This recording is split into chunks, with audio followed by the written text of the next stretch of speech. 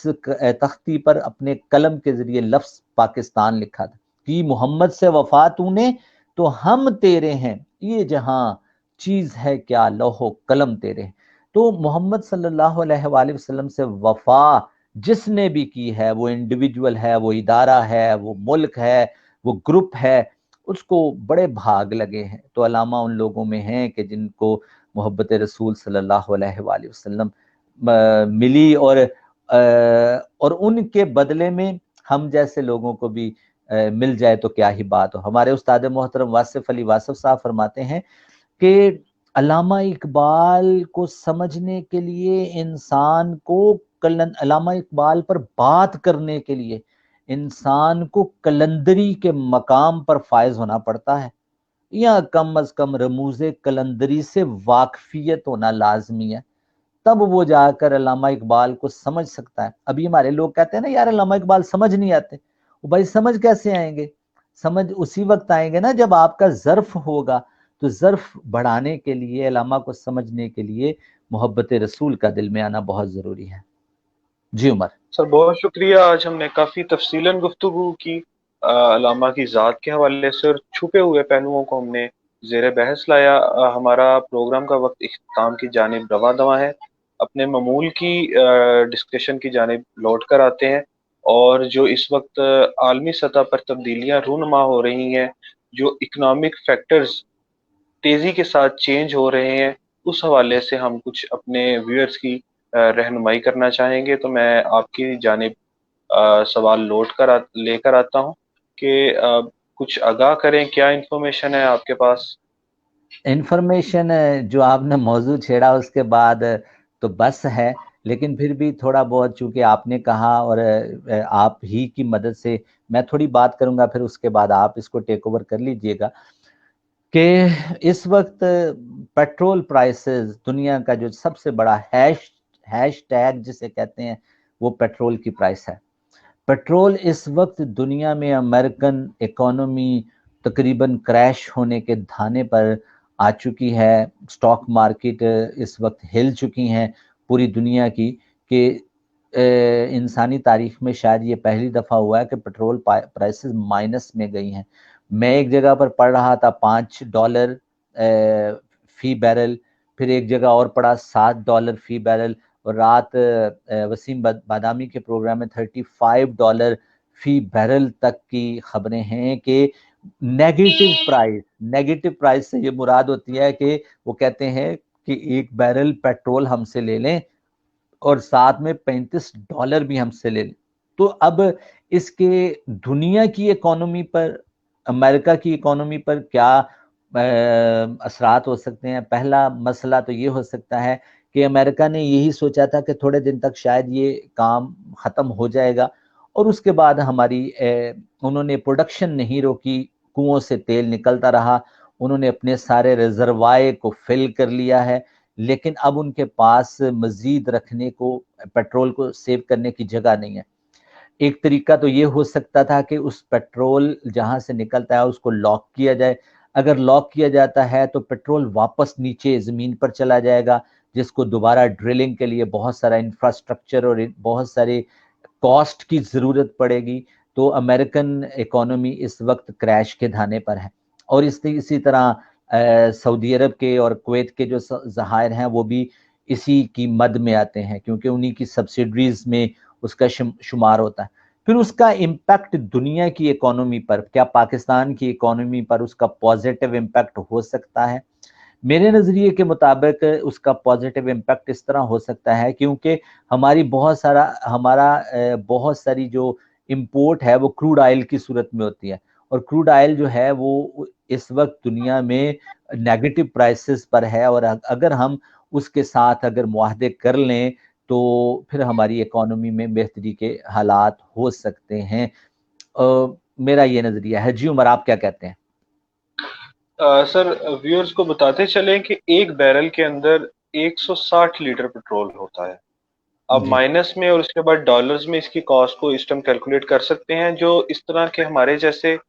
ترقی پذیر ممالک ہوتے ہیں ان کے لیے یہ صورتحال بینیفیشل ہے۔ اس کی سب سے بڑی ریزن، جیسا کہ آپ نے ذکر کیا، کہ ہمارا زر مبادلہ جو کثیر تعداد میں ملک سے باہر جاتا ہے، ہم آئل امپورٹ کرنے میں سب سے زیادہ اپنے ڈالرز ویسٹ کرتے ہیں۔ اس کے بعد دوسری وجہ عالمی سطح کے اوپر ان کی پیٹرول کی پرائسز مائنس ہونے کی دوسری وجہ یہ بھی ہے کہ جو ایویشن ڈپارٹمنٹ ہے، دنیا بھر کی جو فلائٹس ہیں، جو پلینز ہیں، سب سے بڑی کنزیومر جو انڈسٹری ہے ایویشن ہے، وہ اس ٹائم پوری دنیا کی بند پڑی ہے۔ دوسری اس کے بعد مینوفیکچرنگ جو انڈسٹریز ہیں جو اس کا استعمال کرتی ہیں، وہاں پر استعمال اس ٹائم بالکل نہ ہونے کے برابر ہے۔ تو یہ مجموعی صورتحال ہے۔ ملک کا اس وقت فائدہ ہمارے نزدیک اس طرح سے ہوگا کہ مئی کے آغاز میں کچھ ریلیف دیا جائے گا عوام کو، لیکن مکمل طور پر عوام کو ریلیف اس وجہ سے منتقل ہونا ممکن نہیں ہوگا کہ جو آئی پی پیز بجلی ہماری الیکٹریسٹی پروڈیوس کر رہی ہیں، ان کے ساتھ جو کنٹریکٹس ہو چکے ہیں، انہوں نے اسی پرائس کے اوپر حکومت پاکستان کو اپنی بجلی فروخت کرنی ہے۔ عوام کو صرف فائدہ جو ڈائریکٹ فیول کنزمپشن ہے اسی صورت میں ہو پائے گا۔ صحیح۔ تو پاکستان میں اکانومی کی صورتحال میں آپ پازیٹیو سائن دیکھ رہے ہیں آنے والے دنوں میں؟ ڈیفینیٹلی سر، ہمارا بجٹ پہ کافی امپیکٹ ہوگا۔ 2014 اور 15 کے اندر جو نون لیگ کی پی ایم ایل این کی گورنمنٹ تھی، ان کو سب سے زیادہ ریلیکس اور ریلیف ہی اسی وجہ سے ملا تھا کہ اس ٹائم بھی پیٹرول کی پرائسز کافی کم ہو گئی تھی، لیکن اس ٹائم پر $28 فی بیرل پرائس آئی تھی، لیکن اس ٹائم تو اس کا کمپیریزن ہی نہیں ہو سکتا۔ اور ہمیں فائدہ کس طرح سے ہوگا کہ آلریڈی آئی ایم ایف نے ہمیں ایک پیکیج دے دیا ہے۔ اس کے علاوہ جو ہم نے $28 ارب ہم نے واپس کرنے تھے سود کی صورت میں اور اپنی اقساط کی صورت میں۔